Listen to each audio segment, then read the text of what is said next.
Bismillahirrahmanirrahim. Assalamualaikum warahmatullahi wabarakatuh. Alhamdulillah, alhamdulillahirabbil alamin, wa bihi nasta'inu ala umurid dunya waddin.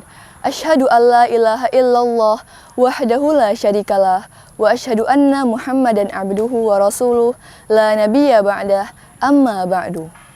Teman-teman, hadirin pendengar Kultum Ramadan yang dirahmati oleh Allah Subhanahu wa taala. Saat ini, kita sedang berada di bulan yang penuh dengan keberkahan, yaitu bulan suci Ramadan. Maka sudah seharusnya kita untuk terus bersyukur kepada Allah Subhanahu wa taala, karena Allah lah yang telah melimpahkan kita nikmat serta umur panjang sehingga kita dapat berjumpa dengan bulan yang penuh keberkahan ini. Rasa syukur sendiri adalah bentuk terima kasih kita terhadap segala nikmat yang telah Allah limpahkan kepada kita. Sebagaimana yang dijelaskan pada Quran Surah Ibrahim ayat 7. Wa idh ta'adzana rabbukum la in syakartum la azidannakum wa la in kafartum inna azabi lasyadid. Yang artinya, dan ingatlah tatkala Tuhanmu memaklumkan, dan sesungguhnya apabila kamu bersyukur terhadap nikmatku, maka pasti kami akan menambah nikmat kepadamu.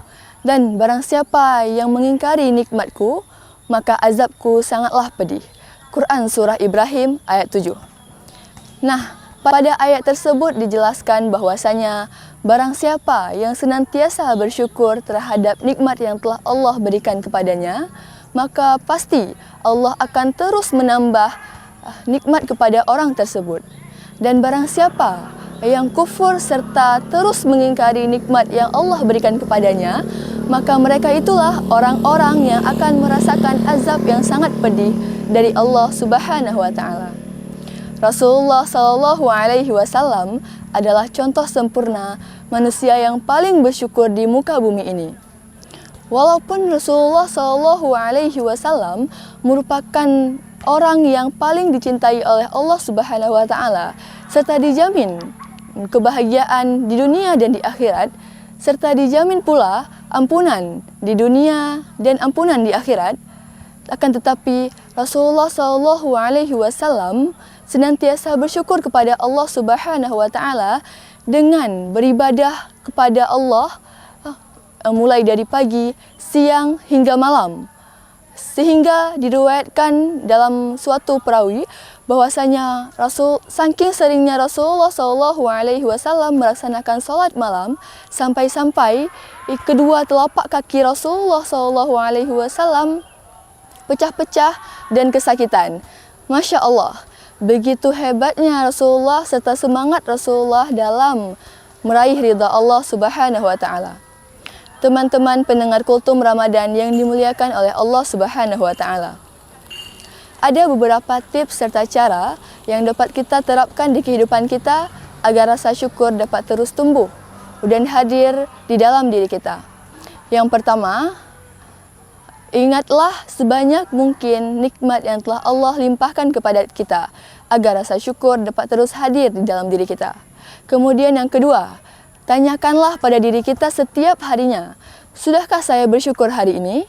Takkah saya terlalu kufur hari ini? Kemudian yang ketiga, lihat dan perhatikanlah apa yang telah Allah limpahkan kepada kita, bukan apa yang telah Allah limpahkan kepada orang lain. Lihat dan perhatikanlah apa yang telah kita capai, bukan apa yang telah orang lain capai. Dan kemudian yang keempat serta yang paling penting, hentikanlah kebiasaan mengeluh. Karena mengeluh sendiri adalah salah satu bentuk ketidaksyukuran kita terhadap nikmat yang telah Allah berikan kepada kita. Teman-teman sekalian, itulah penjelasan singkat tentang bersyukur dan bagaimana cara kita untuk menumbuhkan rasa syukur di dalam diri kita.